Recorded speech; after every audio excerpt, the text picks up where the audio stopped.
баланс на бялото, цветова температура, white balance.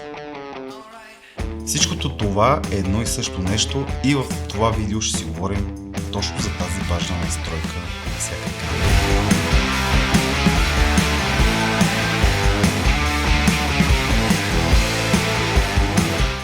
Здравейте, приятели! В това видео ще разгледаме една от най-важните настройки на камерата. Вече ви дадох една седмица от предното видео, в което разгледахме трите основни настройки на камерите: Blender, ISO и Shutter Speed. Надявам се сте усвоили какво представляват и как регулират кадъра тези три настройки. И сега ще отидем в не по-малко важната настройка на баланса на бялото.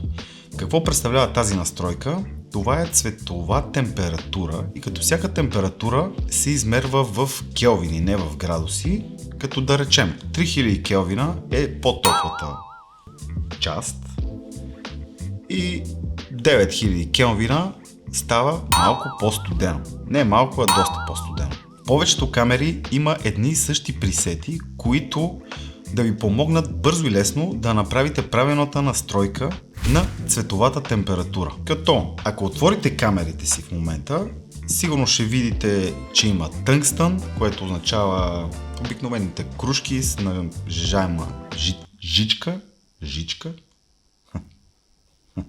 Флуоресцент лайт, слънчево време или дейлайт, може би на някои камери, облачно, сянка и така нататък. Както разбира се, може да си нагласите температурата, каквато вие прецените. Разбира се, има и Auto White Balance, което повечето съвременни камери сигурно ще се справят много добре, но аз лично не разчитам, а не ви препоръчвам и вие да разчитате на Auto White Balance поради ред причини. Кога може би е добре да снимате на Auto White Balance? Да речем, ако снимате някакво събитие или нещо, което е по-динамично и не можете да контролирате светлината и не можете бързо да сменяте този White Balance и разбира се, снимате в RAW формат. Това е много важно. Когато снимате в RAW формат, общо взето няма кой знае какво значение White Balance, защото след това, ако обработвате картинките, винаги в постпродукцията може този White Balance да си го нагласите както трябва.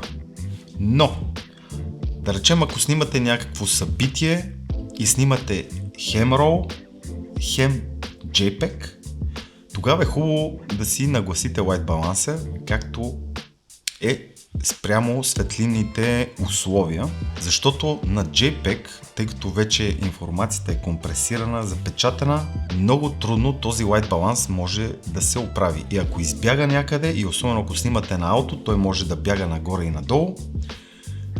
Кадрите ви, да речем от една серия, може да изглеждат ту по-топли, ту по-студени. Във втората част от видеото ще разгледаме практически някои снимки в суров формат и в JPEG и да видите как тази цветова температура е супер важна. Но разбира се, е хубаво, когато имаме точен White Balance, след това да имате свободата да си творите. Гледах едно много интересно видео, чрез което можете наистина много да си помогнете на терен, ако не знаете точно каква стойност да зададете за белият баланс.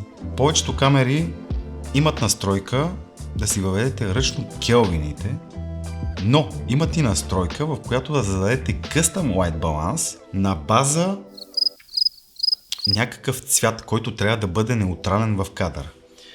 Да речем, моето яке в момента е черно и чрез този Custom White Balance мога да задам част от този кадър и да му кажа, тази част трябва да бъде неутрален цвят, без никакъв color cast, синьо, жълто, лилаво и така нататък.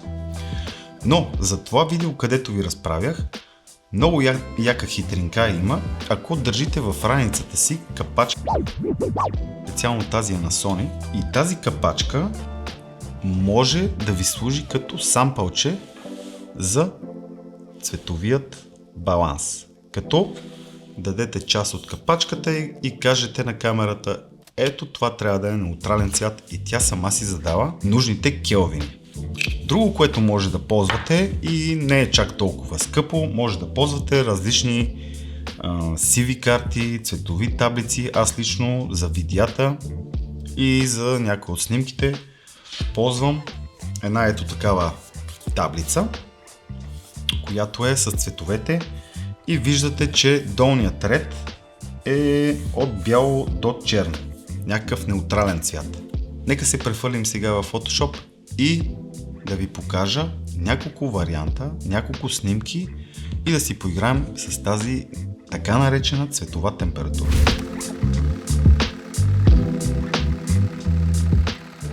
Прехвърляме се набързо в Photoshop да ви покажа. Снимах се с 5 основни различни пресети за White Balance в камерата, като се снимах в RAW и в JPEG.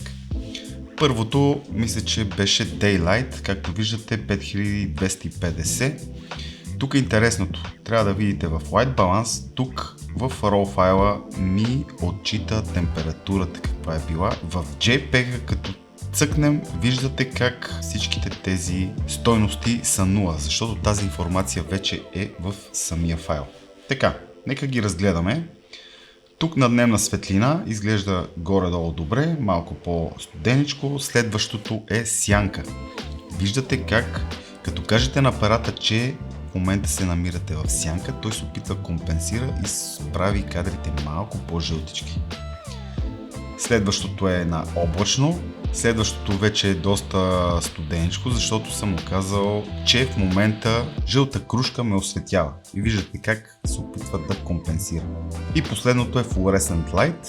Така, нека разгледаме, да речем тук, дето съм малко по-син. Когато вземем тази пипетка от White Balance и цъкнем на някакъв неутрален цвят, виждате как камера RAW или който и софтуер да използвате, прави кадъра балансира. И мисля, че тук бялото е бяло, черното е черно и цветовете мисля, че са доста така нормални. Сега ще пробваме и на JPEG. Когато цъкнем с пипетката, виждате как всичко става изпържено. Точно за това ставаше въпрос. Ако объркате White Balance на JPEG, малко по-трудно. Ето дори ръчно ще се опитаме да го оправим. Виждате как променя цялата картинка с всички цветове, докато при RAW файла, каквото и да местим, сенките си остават същите и светлите части си остават пак същите. Затова, приятели, когато снимате в RAW, може да не обръщате толкова внимание на White Balance, но когато снимате и JPEG, е хубаво да го помислите още веднага. Другото, което като снимате в RAW и ако ви объркам White Balance и клиентът ви каже, може ли да видя какво се получава, също е малко така неприятна ситуация и тогава вече се замислите дали сменяте този баланс на бялото. И така, приятели, ако ви харесало видеото и ако ви било полезно, ударете по един палец, абонирайте се за канала, защото така много ще ни помогне. Продължавайте и не спирайте да творите и ще се видим в следващото видео.